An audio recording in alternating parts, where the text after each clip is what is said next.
Dulce es el veneno de tu cuerpo, como el aroma florecido. Quiero zambullirme en ese infierno por la atracción irracional de lo prohibido. Deseo tocarte y disfrutar tu cuerpo sin un esquive más ni un regateo. Me siento en celo y he perdido la razón.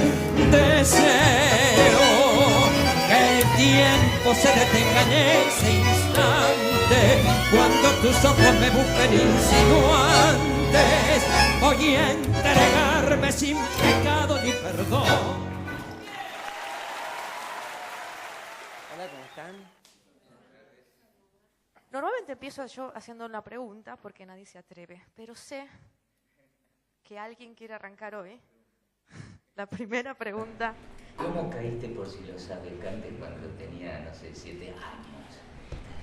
¿Cómo caí por Si lo sabe Cante? Yo canto tango desde que soy muy chiquito. ¿Más que eso? Mucho. Era muy chiquito. Muy chiquito.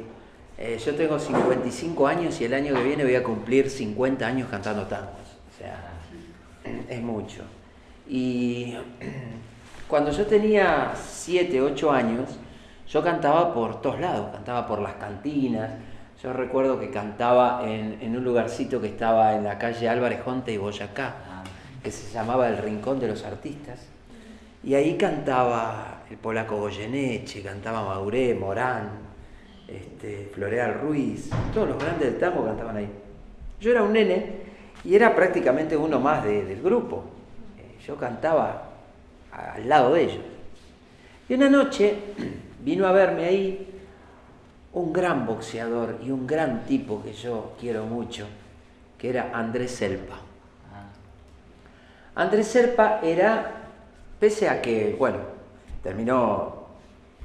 él fue campeón argentino de box, pero no, terminó en la miseria. Entonces, entre los amigos lo ayudaron y él terminó siendo fotógrafo de Canal 11. Y entonces él me insistía para que yo vaya al programa de Roberto Galán. Pero a mí el programa de Roberto Galán no me gustaba, porque yo me sentía que era un profesional. Yo cantaba al lado de...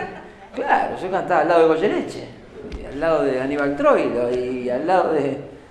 Digo, ¿cómo yo voy a ir a un concurso? Decía, no me gustaba, bueno. Bueno, lo convenció y me llamó Roberto Galán. Me dijo, yo quiero que vos vengas a mi programa. Bueno, me prometieron que me iban a cuidar, y bueno, canté en el primer programa, me sacaron de concurso, ellos habían supuesto que iban a hacer, y a Roberto Galán, que era un tipo muy inteligente, el programa iba en vivo, entonces tenía un rating espectacular ese programa. Entonces Roberto Galán hace un desafío a la cámara, dice, si llega a ver algún chico que canta tango, Guillermo Fernández los desafía que... Y a la otra semana vino un pibe que cantaba bien, entonces ahí hicimos un desafío, y a la otra semana vino otro, y a la otra terminamos 5 o 6, que todos los jueves hacíamos desafío de tango. Pero era muy divertido, porque yo siempre perdí. Siempre perdí. Pero bueno, perdí porque ganaba por el aplausómetro. O sea, era el público el que aplaudía, y habían 2 de los chicos que los padres tenían mercados de abasto. Uno, no me acuerdo, uno por Bernal y otro por no me acuerdo dónde, y se traían los camiones cargados de gente. Yo siempre perdía. Yo tenía una desazón, y bueno, en un momento yo le dije a Roberto Galán, después de 6, 7 meses que estuvimos en el programa, era muy exitoso el programa, dije, Roberto, yo no quiero seguir porque no quiero perder más. Entonces Roberto me dice, mira, yo quisiera que te quedes un par de programas porque yo ahora tengo algo importante para vos. Entonces bueno, pasó otro programa, perdí otra vez, Y en el último programa dice Roberto Galán, bueno, hoy va a ser el último programa del Desafío de los Chicos, así que agradezco mucho que hayan estado acá. Dice, y yo no sé qué hizo, pero aparecieron todos los trabajadores de Canal 11 a aplaudirme a mí y yo gané el último programa. Y a partir de ahí Roberto Galán empezó a producir un programa que no fue exitoso, pero fue maravilloso, que se llamaba Tangolerías. Un programa en Canal 11 que tuvo muy poco tiempo en el aire, estuvo 3 meses, pero ahí canté con Troilo, con Grela, con Juan D'Arienzo. Fue un programa increíble. Hicimos un homenaje a Gardel, todos los chicos, que se repitió 7 veces por Canal 11. 7 veces lo repitieron. Tuvo 7 repeticiones. Fue uno, en la historia de Canal 11, es uno de los programas más exitosos que hubo. Un homenaje a Gardel hecho todo por chicos. Revivimos todas las historias de Gardel y todas las secuencias de las películas de Gardel, todos los chicos del programa. Fue muy emocionante. ¿Y cómo un chico en esa época tenía 7 años, 9 años? El tango tiene unas letras medio intensas, y preparar algo así, ¿vos cómo sentías el tango en ese momento? Vos sabés que yo me lo pregunto también. Me lo pregunto porque es una cosa extraña. Yo hoy veo a un chico cantando tango y yo no... Parece que es música de grande el tango. Sí. Pero yo sentía perfectamente lo que estaba cantando. Mi viejo cuidaba mucho mi repertorio. Él trataba de que yo no cantara tangos tan difíciles de sentir, ¿no? Por ahí cantaba más tangos románticos o tangos que hablaran un poco del barrio, no sé. Pero, o sea, me cuidaba un poco el repertorio, ¿no? Pero igual, el tango es altamente sentimental, es nostálgico, dramático. Yo recuerdo que yo tenía 6 años, fue en el año... Sí, 6 años tenía yo. Y me fui a probar a Canal 13. En Canal 13, en ese momento, año 64, la gran figura de Canal 13 era Pipo Mancera. Que lo recuerdo porque era un tipo peticito, muy chiquitito, y a mí me hizo mucha gracia porque él estaba sentado, y yo era muy chiquitito, ¿no? Y él estaba sentado en una mesa, en una silla, escribiendo, y se bajó de la silla y era más chiquito que sentado. Y a mí me hizo mucha gracia y me empecé a reír. Me acuerdo patente de esa imagen. Entonces me dijo, bueno, ¿qué vas a cantar? Un tango, digo, sí. Bueno. Y yo canté un tango que decía, la letra decía, ¿pa' qué andar con vueltas si es largo el rosario, portado al despecho por una mujer? Entonces Pipo Mancera le pegó un manotazo a la mesa, fue espectacular, y dijo, ustedes están todos locos. Dice, ¿cómo van a hacerle cantar el despecho de una mujer a un nene de 6 años? Esto no va. Y se levantó y se fue. Y nos dejó a mi viejo, al pianista, y a mí solitos ahí. Yo lo miré a mi viejo, y mi viejo estaba con la vena hinchada, así con una cara de enojado, y yo me puse a llorar pensando que estaba enojado conmigo. Y siento un aplauso detrás mío, un aplauso de un tipo que estaba ahí escuchando atrás de la puerta, y se acerca y me levanta en andas, y era Julio Sosa. Y me seca las lágrimas y me dice, pibe, vos sos un gran cantor de tango, no dejes de cantar tango. Vos no le des bola a este tipo, que este mancha menos de tango que yo de cohetes espaciales. Vos cantás bien, vos vas a ser buen cantor. Y bueno, Julio Sosa para mí fue una bisagra importante en mi vida, porque yo hubiera a lo mejor dejado en ese momento, ¿no? Porque fue un golpe muy duro. Julio Sosa, y hay muchos nombres más, porque a los 11 años integraste ya el elenco de Grandes Valores del Tango, que supuso, digamos, un aporte muy importante. Imagino que no solo a nivel profesional, sino personal. ¿Me podés decir qué significó en ese momento, qué significa ahora para vos ese programa? Bueno, Grandes Valores del Tango ha sido un programa emblemático. Yo soy un gran defensor de Grandes Valores del Tango. Grandes Valores del Tango estuvo varias épocas. Cuando yo empecé era un gran programa. Lo conducía Juan Carlos Torre y Tito Luciardo.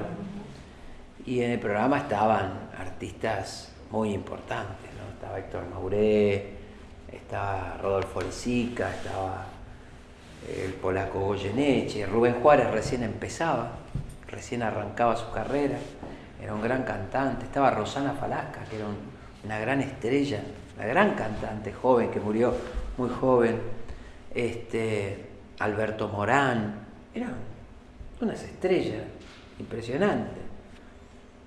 Después de unos años vino Silvio Soldán, el programa siguió manteniendo un nivel. Pero ¿qué pasó? Entre el año 75 y 85 se murieron todos. Se murió Rivero, Marino, Montero, Floreal, todos juntos se murieron, en menos de 10 años. Entonces empezaron a surgir unas figuras que no tenían tanto peso, ¿no? Eran jóvenes, pero cantaban bien, pero no pasaba nada. Entonces el programa empezó a perder peso. Entonces el director del canal, que era Alejandro Romay, empezó a querer inventar cosas para que el programa mejorara. Yo me acuerdo que una vez puso que ahí conoció a Silvio Soldán, a Silvia Zuller con las tetas así para afuera, y me acuerdo que tenía una ruleta con números y le daban vuelta a la ruleta, entonces la gente llamaba por teléfono y tenía que cantar un pedacito del tango. Ya el programa se había hecho muy feo. Y a último momento viene el productor del programa y me dice, mira, vamos a hacer un concurso que todos los cantantes van a cantar con un antifaz. Y la gente tiene que adivinar quién son. Entonces le dije, mira, el antifaz ponételo vos, porque yo terminé acá. Yo me fui de programa. Tuvo varias etapas, pero en su primera etapa fue muy importante. Era un programa de gran rating y de un gran nivel musical y artístico. Y yo recuerdo ese Grandes Valores. El otro no lo quiero recordar. No lo quiero recordar porque fue una época muy triste y en la que yo no estuve, por suerte, ¿no? Cuando... Sí, yo me pasé... Porque yo nací en el 80 y claro. Recuerdo la ruleta. Claro, ¿viste? Sí, yo después de ahí me pasé a otro programa que estaba muy bien, que era el programa de Vergara Leumann, Botica de Tango, que era un programa muy interesante, cultural, ahí conocí a Borges, a Sábato, era un programa muy interesante, donde se juntaba la cultura con el tango permanentemente.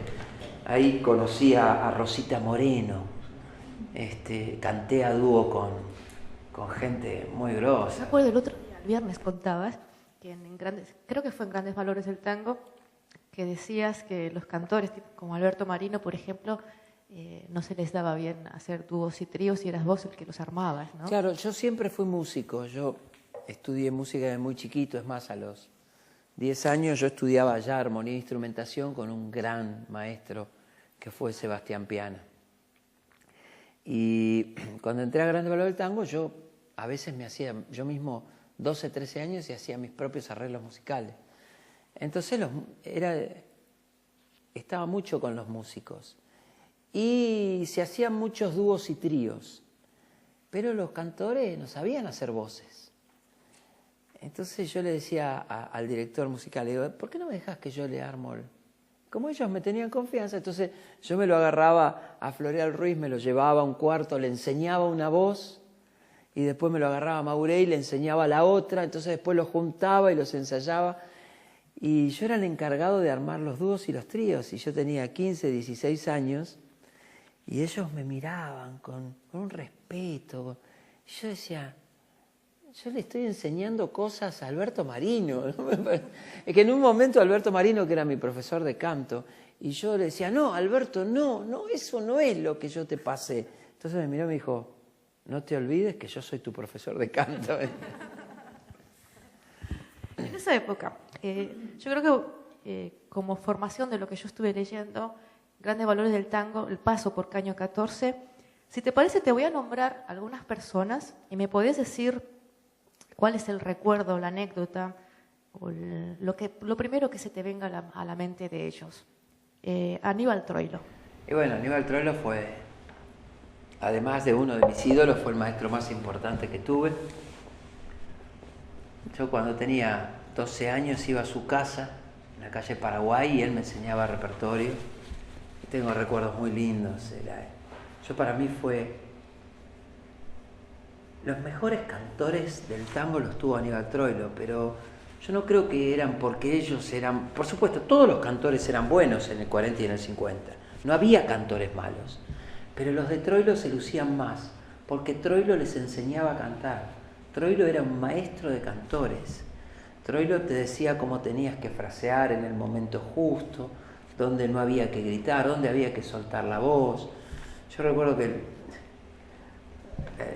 el primer tango que canté con él, que me acompañó el bandoneón, era Barrio del Tango, ¿no? Un tango que le pertenece. Entonces en un momento dije, un ladrido, no se grita, pibe, ya me cortó de entrada. No, me dice, tenés que aprender, dice, que no se canta de afuera para afuera, se canta de adentro para afuera. Entonces esa síntesis que él tenía, yo creo que era la mayor sabiduría que uno podía agarrar, ¿no? Porque era un poder de síntesis tremendo. Con 2 o 3 palabras te explicaba todo perfectamente. Lucio de Mare. Bueno, el otro maestro mío de repertorio. Mis 2 maestros de repertorio fueron Aníbal Troilo y Lucio de Mare. Yo era más chiquito cuando estuve con Lucio de Mare. Yo gané un concurso ahí en la Plaza Dorrego. Y uno de los jurados era Lucio de Mare. Y le gustó cómo canté y me invitó a cantar a su boliche, que tenía un boliche ahí, a la vuelta de donde yo vivía, en el barrio de San Telmo, en la cortada de San Lorenzo y Balcarce. Tenía un boliche que se llamaba Malena al Sur. Y yo recuerdo que cuando yo tenía 7 o 8 años, mi viejo me elegía los profesores de canto y de música. Y yo yo decía, no, este tipo no sabe nada. Me traía a los maestros y yo cambiaba a los maestros. No me gusta este. Claro, todos profesores barriales. Yo en la cabeza tenía otra cosa. A mí me sonaban otras cosas. Hasta que lo conocí a Lucio de Mare. Cuando lo conocí a Lucio de Mare, entré a su lugar y vi cómo tocaba el piano y cómo acompañaba. Me di cuenta del universo que yo estaba buscando, que estaba por ahí. Y le dije, ¿usted no me puede enseñar repertorio? Me dijo, sí. Así que yo iba 1 o 2 veces por semana a las 8 de la noche, antes de que abriera el boliche, y tocábamos ahí el piano, y yo cantaba con él, y me enseñaba a cantar. Y yo disfrutaba mucho cuando él tocaba solo, porque tenía una gran independencia de las manos. Él no era un pianista, yo digo que él era un cantante acompañándose a sí mismo, porque él con esta mano iba cantando la melodía y con esta se acompañaba. Era un genio. Y por supuesto ustedes sabrán que es uno de los compositores más importantes de la música argentina. Otro nombre, Roberto Goyeneche. Y bueno, Roberto era mi ídolo en ese momento, y cuando yo debuté en Grandes Valores del Tango, me vio y me agarró, me alzó y me dijo, vos sos un extraterrestre. Siempre me decía, sos un extraterrestre. Me decía. Me dice, ¿no querés cantar un dúo conmigo? El programa iba en vivo, era un programa en vivo. ¿No querés hacer un dúo conmigo? Le digo, sí, Roberto, lo que usted quiera. ¿Y qué querés cantar? Lo que usted quiera. No, pero ¿qué sabés? Y de lo que usted sabe, Un Momento, Quiero huir de mí, sabía todo el repertorio. Quiero huir de mí, ¿sabés? Sí. A ver, cantalo un poquito conmigo. Entonces lo cantábamos y a él le venía alto. Entonces le digo, no, cantémosle en su tono que yo le hago la tercera arriba. Y él no lo podía creer porque yo tenía 12 años y yo hacía voces. Y bueno, tenía un amor conmigo tremendo. ¿Roberto Grela? Y Roberto Grela fue mi maestro de guitarra. Yo los conocí juntos a Troilo Grela cuando debuté en el primer programa de Roberto Galán en Tangolerías. Me dijo Roberto Galán, ¿viste que yo te dije que esto iba a cambiar? Mira quién te va a acompañar hoy. Y eran Troilo y Grela. Y ahí lo conocí a Grela y yo ya tocaba la guitarra, yo toco la guitarra de muy chiquito. Y bueno, también con él empecé a estudiar guitarra y era, además de un gran maestro, un gran tipo. Yo lo quería mucho, teníamos una relación muy linda. Yo lo extraño mucho a Roberto. Grabé con él después, inclusive.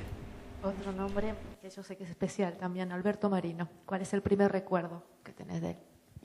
Y bueno, Alberto era mi maestro del canto, mi maestro de vocalización. Él fue el que me ofreció. Me dijo, vos cantás muy bien, pero yo tengo una técnica con la que te puedo ayudar. Yo le dije, encantado. Perdón, otra de las cosas, nunca nadie me cobró un centavo. O sea, yo nunca pagué una clase. O sea, yo... Si eras un nene. Eres el Sí, nene, el único nene. pero a mi viejo le podían decir, bueno, sí, cuesta tanto, pero no, nunca. Nunca. Y yo iba a la casa de Alberto Marino 2 veces por semana, en la calle Chile vivía él. Chile y 33 Orientales, por ahí. Y iba a su casa y él tenía la técnica de un gran maestro de canto, que fue inclusive hasta maestro de Gardel, que era el maestro Bonesi. Él fue alumno y discípulo de Bonesi.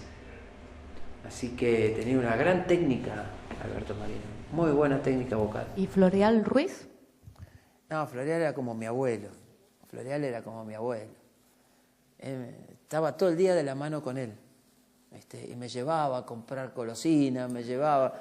Era mi abuelito. Yo lo adoraba, Floreal. Y para un nene,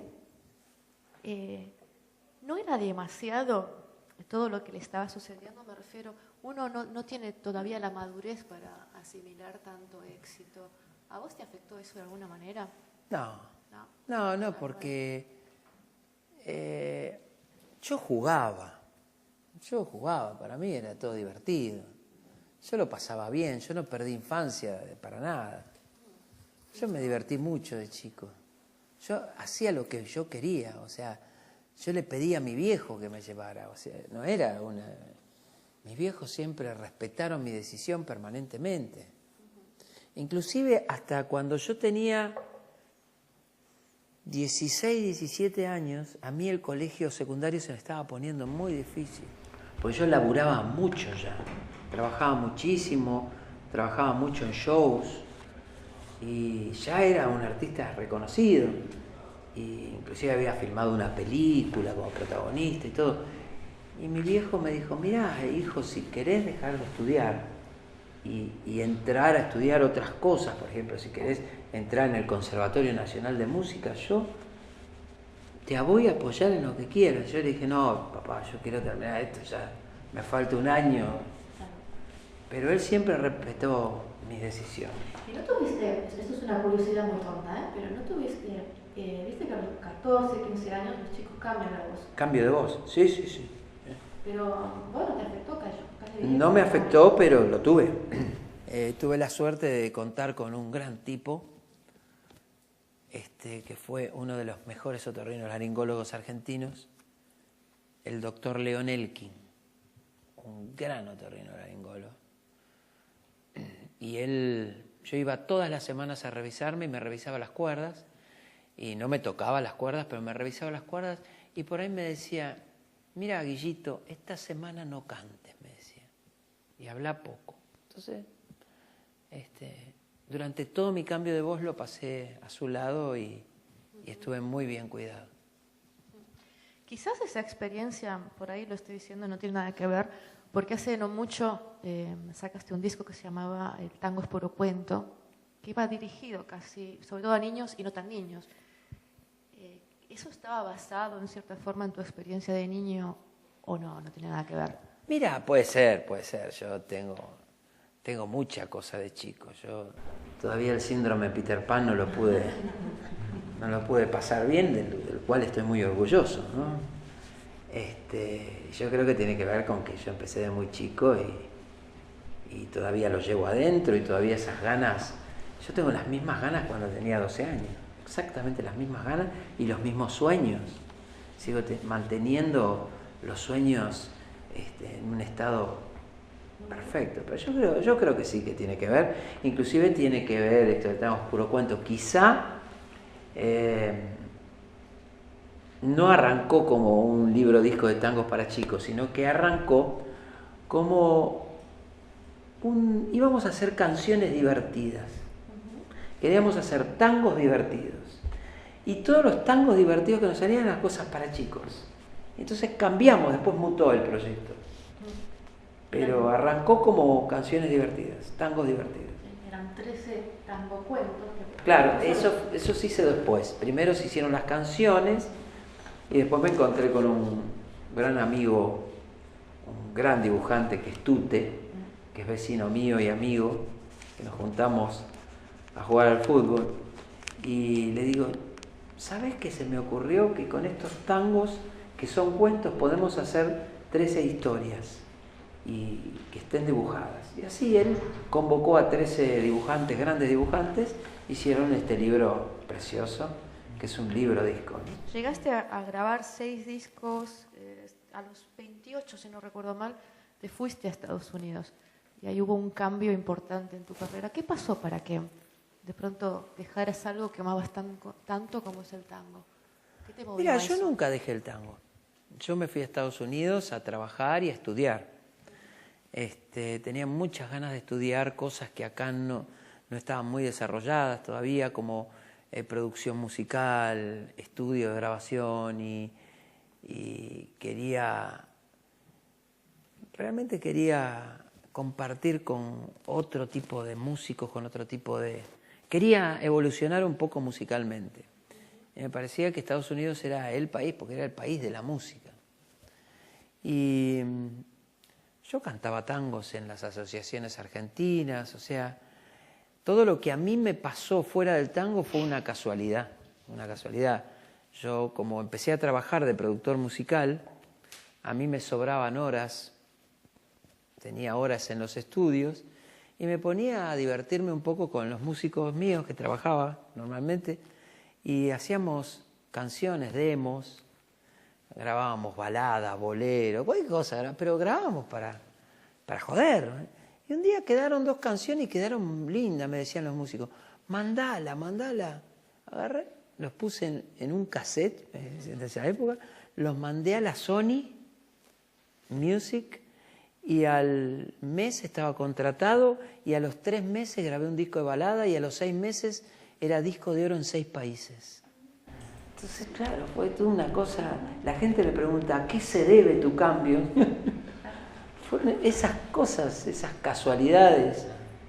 Es más, ¿por qué no sigo mi carrera de baladista? Porque yo quiero seguir cantando tango. Entonces me enfrento con la compañía, la Sony, que era la multinacional número 1, y le digo, yo quiero grabar un disco de tango. Y me dijeron que estaba loco. Que no, que yo era un baladista, ¿qué tango? Me decían. De hecho, en Estados Unidos ganaste un concurso, creo que se llama en español Buscando una estrella. Exacto. Vos cantabas una versión de Nostalgia en inglés. En inglés, sí. Sí, había que cantar canciones del propio país en el idioma del país y en inglés. Entonces hice una versión de tango Nostalgia, que me pareció que era un tango que se podía adaptar muy bien al idioma inglés porque su música es medio blusera. Sí. Está hecha por Juan Carlos Cobian, que era un pianista de jazz. O sea. Yo quería hacer una pregunta antes de que volvamos al regreso a Buenos Aires. Los bailarines, nosotros tenemos, siempre que se habla de bailar bien el tango, creo que como los 2 grandes aliados del bailarín, además de la música, por supuesto, es el piso y es el abrazo. En el caso del cantor, ¿qué es? Bueno, yo soy bastante atípico en lo que se refiere a lo que es el cantor típico de tango. El cantor de tango, diría en el 95% de los casos, no es músico. Entonces, el cantor de tango se agarra mucho de la letra y de la interpretación.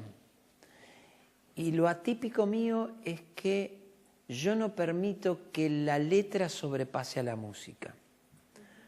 Porque hubo unos años donde algunos cantantes, algunos cantores habían perdido la voz y se empezó a inventar una cosa que a mí me parece tan ridícula. Dice, vos tenés que los silencios se cantan, las comas se cantan. Yo digo, ¿cómo se cantan las comas si son mudas? ¿Qué me están diciendo? Y los silencios, ¿cómo se cantan los silencios si son mudos? O sea, yo recuerdo un día me agarró uno y me dice, Guillermo, primero hay que saber sufrir, coma, después amar, coma, después partir, coma, y al fin andar sin pensamiento. Le digo, sí, pero ya terminó la canción. ¿Y vos me querés que yo cante? O sea, digo, si esto está escrito, ¿por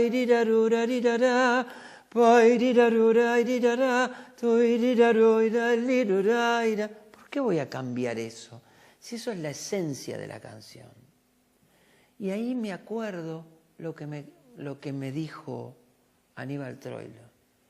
Estos tipos, yo pensaba, cantan de afuera para afuera. Cuando se canta de adentro para afuera, como cantaba Gardel, que no modificaba una nota y que no sobreexageraba ninguna canción, nunca se lo vio llorando, nunca se lo vio... Él cantaba. Entonces, cantar es eso. Cantar es no perder la maravillosa ecuación y el mayor equilibrio que logran la música junto con la letra. Nada es más importante. La música no es más importante que la letra y la letra tampoco es más importante que la música. Es una ecuación que se equilibra por partes iguales. ¿Y qué pesa más, la técnica, el talento, el sentimiento? Y yo también pienso que es un equilibrio de las fuerzas, ¿no? Yo siempre prefiero alguien que me transmita que cuando yo lo escuche cantar me transmita que alguien que tenga una voz espectacular y que lo único que haga es o gritar, o a mí esas cosas no me gustan.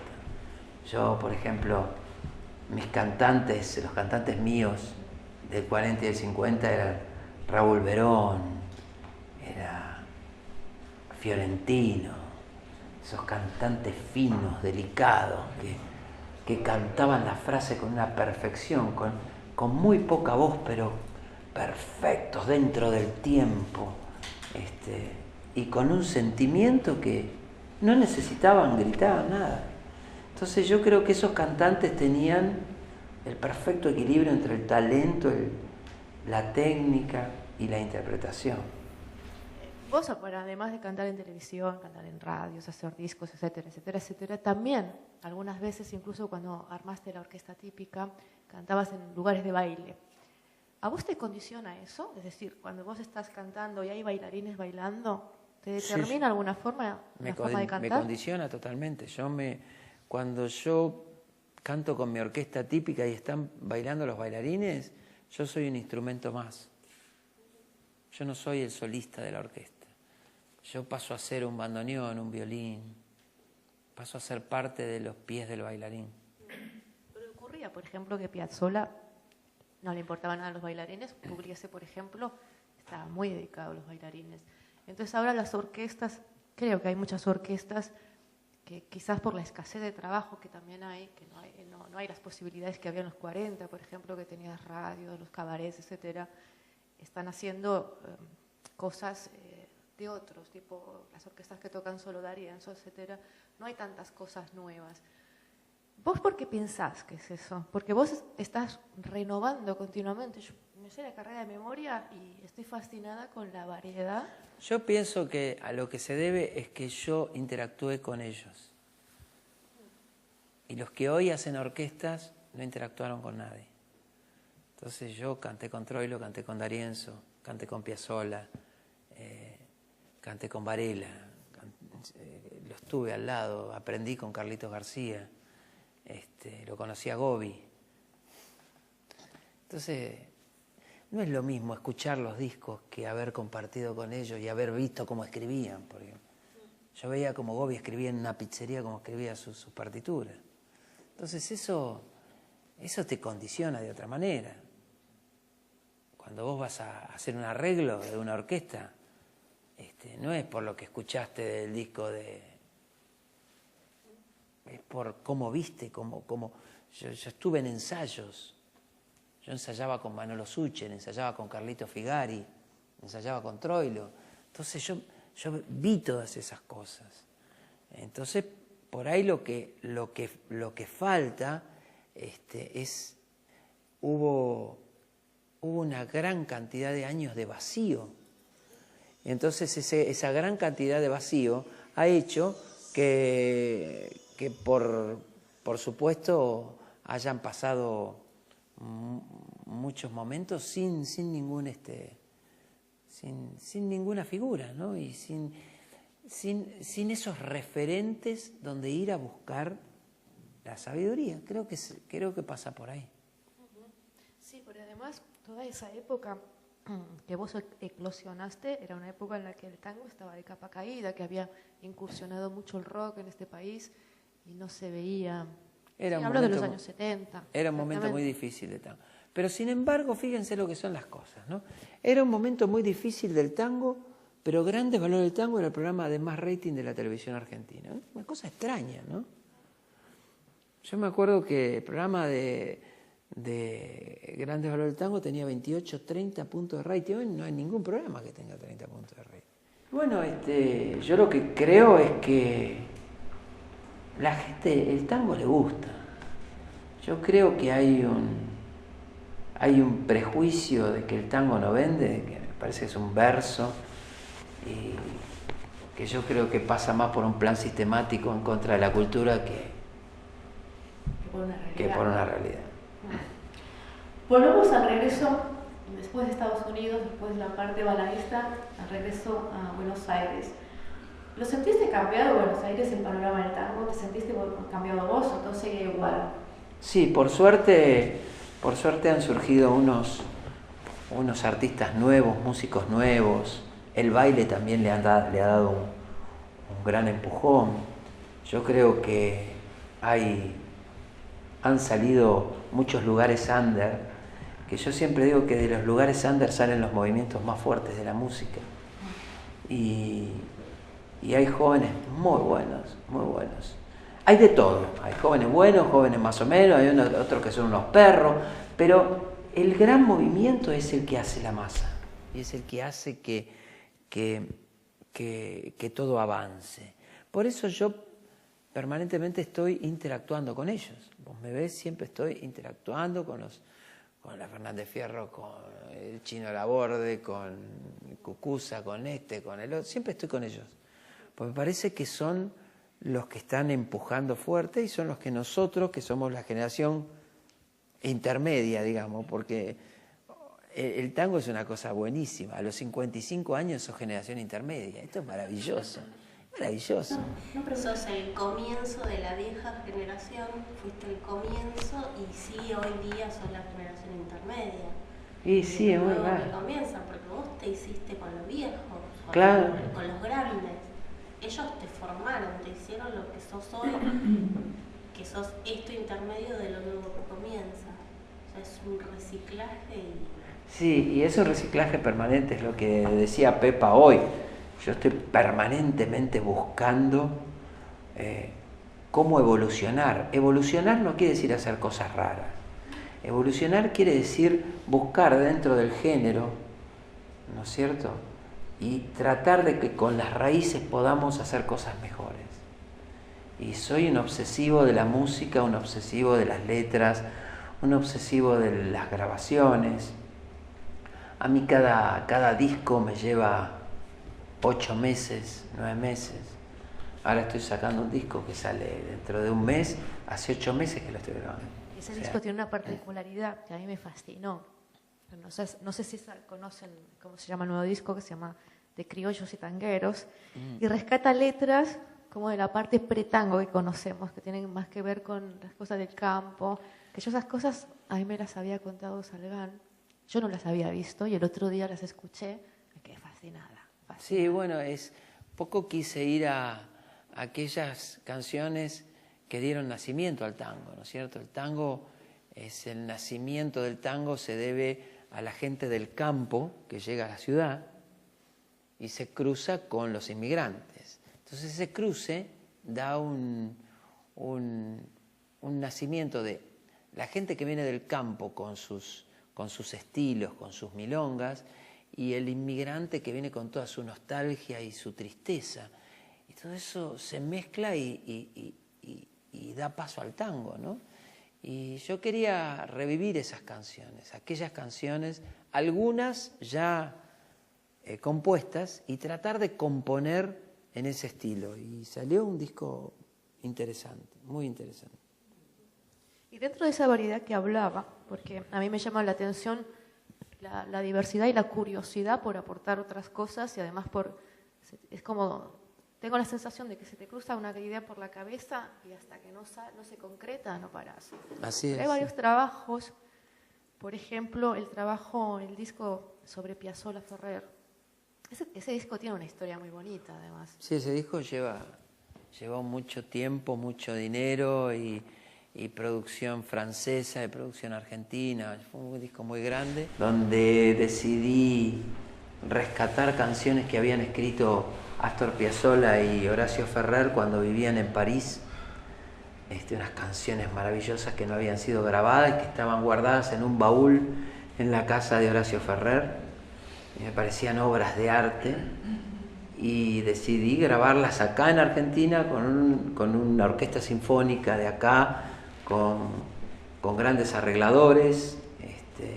Fue un disco fantástico que estuvo nominado al Gardel y que salió en Europa, y disco del cual yo me siento muy orgulloso, porque es un gran disco y mucho sacrificio. ¿Horacio te ayudó personalmente? Sí, Horacio estuvo conmigo.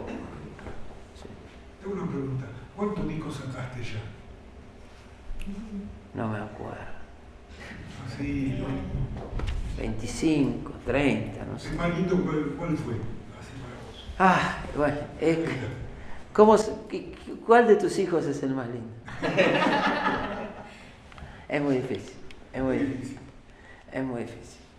Todos me gusta algo mucho.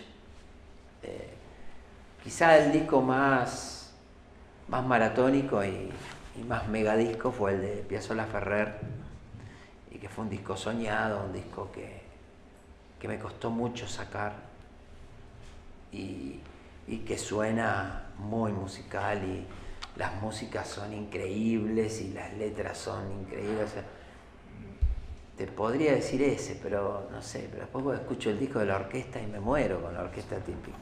Además ese disco, el otro día contabas que lo quisiste grabar como se grababa en, no sé si era en la década del 40 o del 50, con el sonido que había Con entonces. el sonido, sí, preparé los estudios guión, como se grababa en el 50 y en el 60, y grabé con la misma, los microfonié como se microfoneaban las orquestas de antes, y mucho ensayo, ¿no? Mucho ensayo, porque lo que tenían las orquestas típicas, yo no dudo que los ejecutantes de hoy, los músicos de hoy, son mejores que los músicos de antes, ¿eh? Son más técnicos, tienen más técnica, pero los músicos de antes tenían una conciencia grupal que les falta quizá un poquito a los músicos de hoy, no porque no la quieran adquirir, sino porque ellos tocaban juntos siempre. Como decía Pepa, tocaban a las 3 de la tarde en el Café Nacional, a las 5 hacían radio, a las 7 en el Armenonville, así tocaban todos los días, claro, tenían un nivel eran una familia totalmente. Y entendían perfectamente todo, no se miraban. Entonces, para lograr eso tuve que primero contratar músicos muy profesionales. Agarré a los 11 mejores músicos de tango que había y los metí a ensayar y ensayar y ensayar. Ese también fue un proyecto maratónico. Casi tan maratónico como estas de gitanos y tangueros. Sí, ese también fue maratón. Sí, fue un disco doble muy difícil de grabar porque fue un disco que a mí se me ocurrió una historia de unos gitanos que viven en San Telmo, y yo estuve mucho en Granada, mucho tiempo, iba todos los años y me hice amigo de Enrique Morente y Estrella Morente y realmente lo pasaba muy bien con ellos, y empecé a meterme en la música flamenca y vi que tenían muchas cosas en común los músicos y las letras, y eran altamente dramáticos, sentimentales, muy nostalgiosos. Yo decía, qué parecido es el tango y el flamenco, no en su métrica musical, pero sí las letras, eran muy parecidas.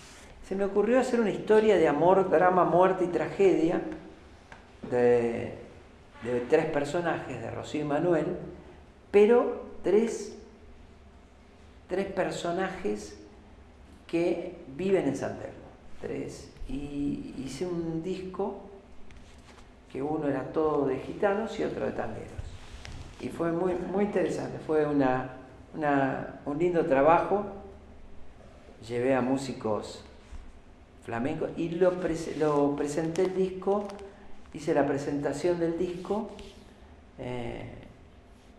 Me acuerdo que fue un 8 de marzo, porque era el día del cumpleaños de mi hijo, en el Teatro Isabel la Católica de Granada con Enrique Morente. Así que fue muy fuerte para mí presentarlo ahí, en ese teatro, en Granada, con Enrique y con todos los músicos flamencos. ¿Has empezado a hacer más giras así?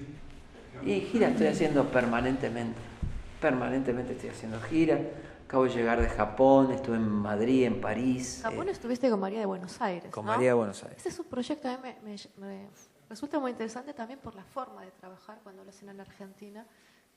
Está integrado dentro como un plan federal en el que van convocando. Acá en Argentina, exacto. Acá en Argentina pudimos meterlo en la Secretaría de Cultura de la Nación, dentro de lo que se llama Plan Federal del Tango, que es algo muy, muy interesante que está haciendo la Secretaría de Cultura de la Nación, que es dividió el país en 6 regiones y nosotros interactuamos con artistas de todos lados de la Argentina, porque hay muy buenos artistas de tango en la Argentina, ya sea bailarines, músicos, cantantes.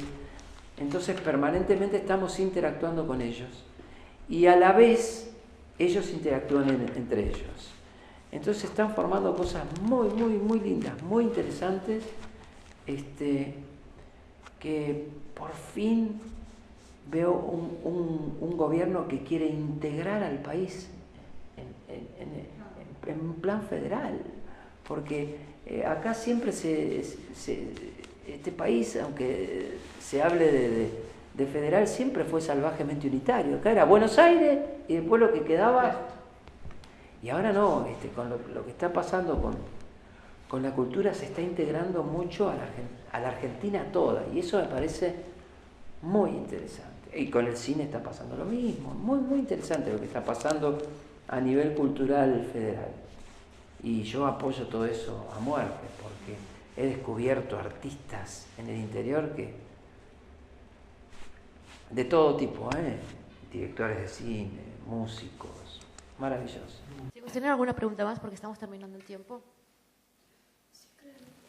¿Cómo te va? La pregunta es esta. ¿Qué importancia tiene para el cantor escribir, que el autor escriba tal cual lo requiere toda la técnica, o el sentimiento, el sentir del poeta? Y yo creo que las canciones son o no son. Por ahí hay una canción que está perfectamente escrita y que cierra perfectamente desde la técnica y no pasa nada. Y por ahí hay una canción que es una canción simple, una canción que no tiene muchos rebusques, y es una canción que vos la ves y decís, qué linda canción. Y yo me guío por eso, ¿no?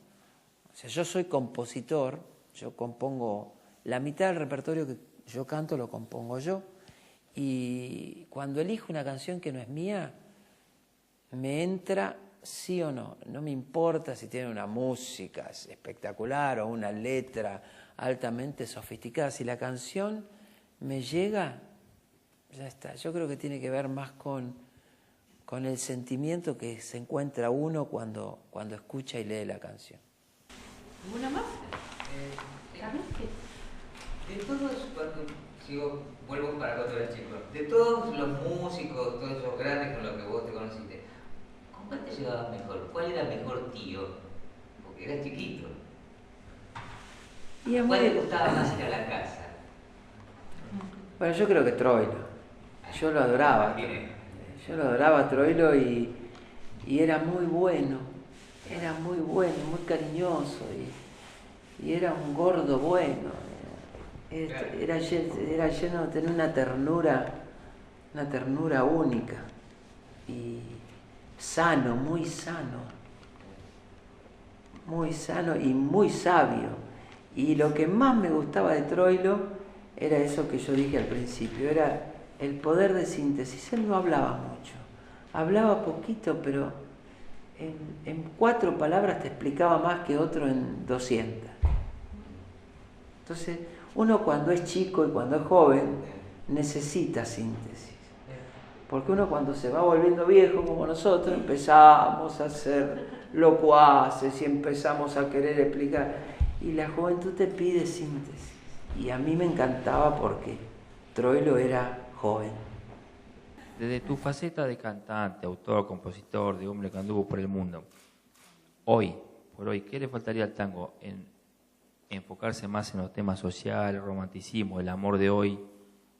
Yo creo que a mí me gusta mucho lo que está pasando con el tango, que se está involucrando en el problema del hombre de la urbe de hoy. Y esto está muy interesante. El problema del hombre de la urbe de hoy no es el mismo problema del hombre de la urbe del 30. Pese a que pasan cosas parecidas, pese a que la Argentina ha vivido ciclos que han sido, no sé si por casualidad o porque somos argentinos o por lo que es, pero son ciclos que se van repitiendo. Entonces, creo que lo interesante es lo que está pasando. Y yo creo que va a pasar, esto va a pasar, que lo que le está faltando al tango es lo que se está haciendo hoy.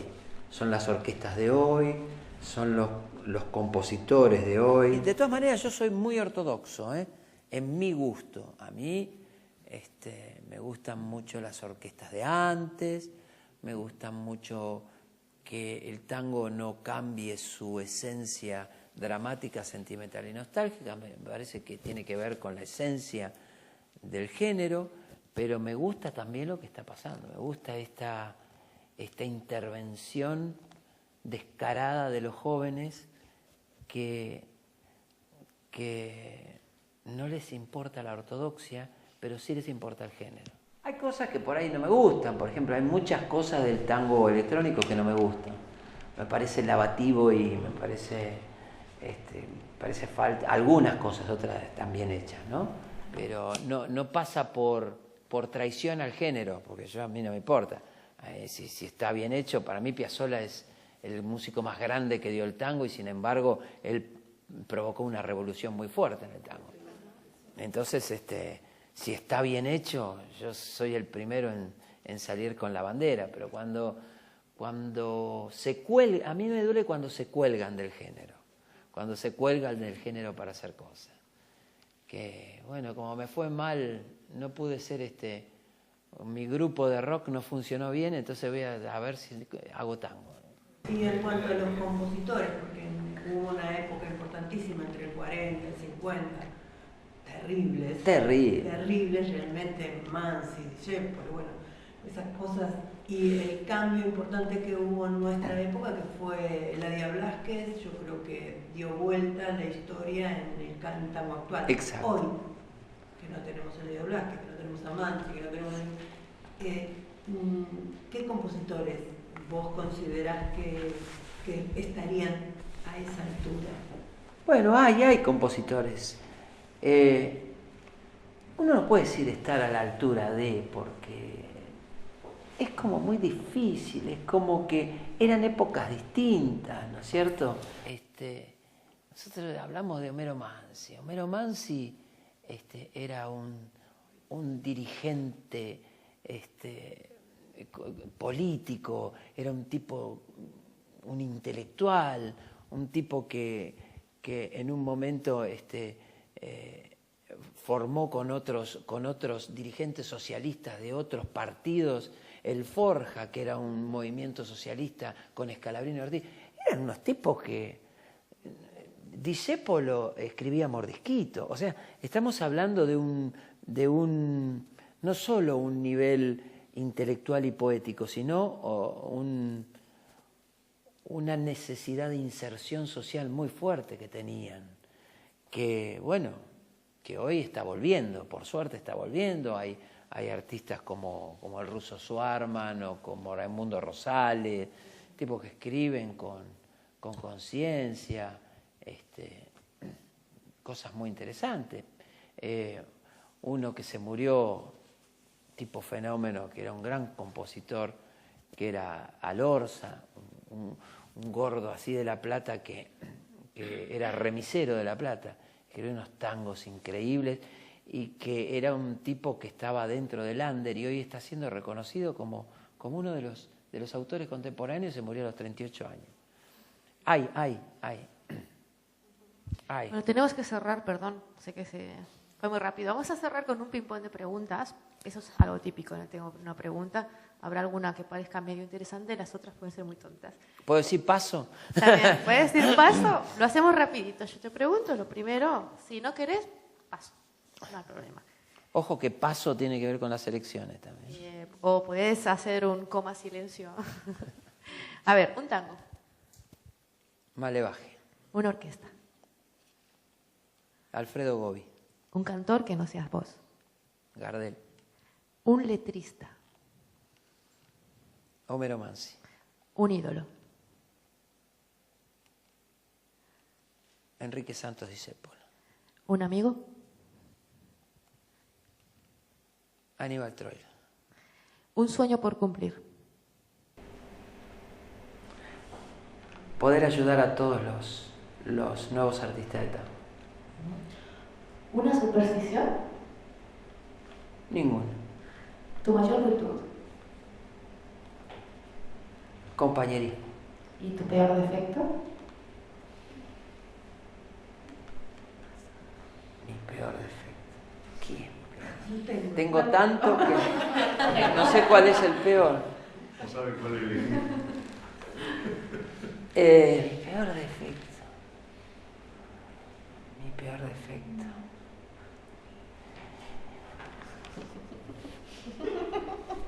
Quizá no resguardarme demasiado. ¿Qué le falta al tango de hoy?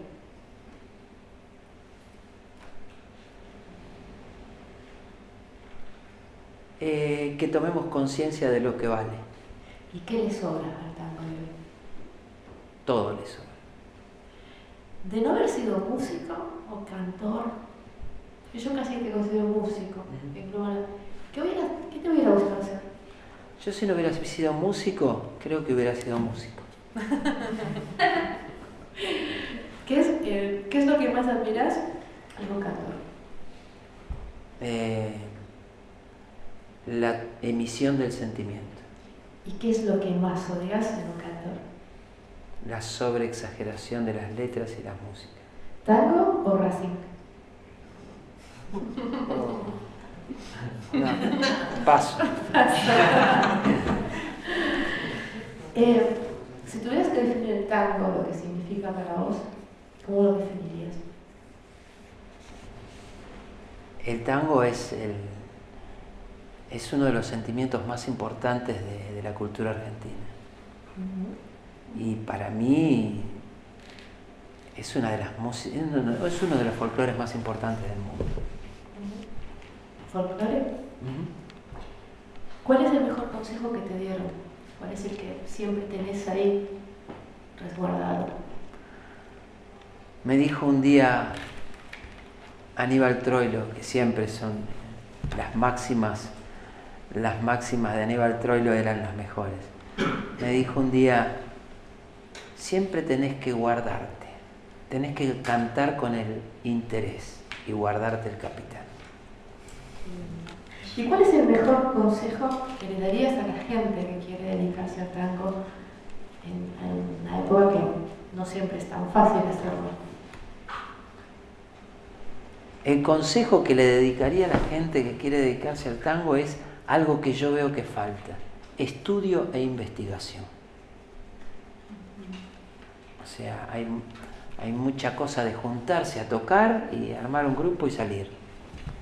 Y hay poca preocupación por la investigación y el estudio. Por eso falta ese gran grupo, ese gran cantor, falta investigar, falta meterse adentro del meollo de la situación, ¿no? Y conocer más. Sí. Para cerrar, ¿abusarías mucho si te pidiera que cerraras cantando un pedacito de algo? Pongo cara así de... si no puedes, no pasa nada. Sí, qué sé yo. Bueno, voy a cantar el último tango que escribí, un pedacito. Que es un tango que escribí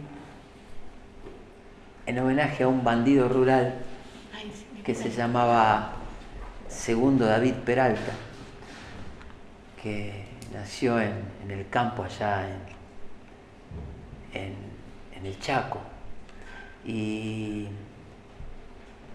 era un tipo muy culto y muy interesante, pero se convirtió en un bandido porque era un anarquista y le robaba a las grandes empresas, que en ese momento no había leyes sociales, entonces los grandes monopolios abusaban de los trabajadores.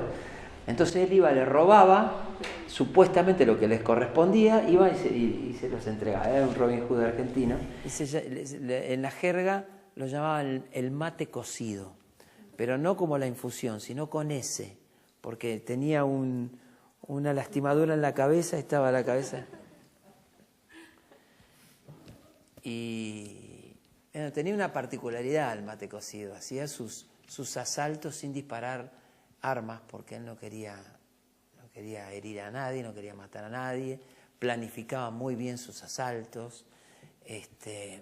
Parece que coqueteaba con una chica que andaba con un policía, y ahí en una charla de más le descubrieron y en una redada le pegaron 3 balazos en la cadera, pero nunca desapareció. No se sabe si murió, si desapareció, no se sabe nada, porque bueno, eso alimentó mucho más a la leyenda, ¿no? Y me gustó mucho la historia de este personaje. Y dice: yo soy Segundo Peralta, alias el mate cocido, el bandido de los pobres, de corazones sufridos, desplumo a los sanguijuelas que explotan suelo argentino, y el llanto de un mocosito encendió mi profesión. Le achaco a los poderosos pa' matar el hambre ajeno, nunca disparé un balazo pa' no reñir con la yuta mis enemigos del ruedo. Pero un día traicionera, una paica mal parida, dejó en mi alma una herida que hizo triza mi ilusión.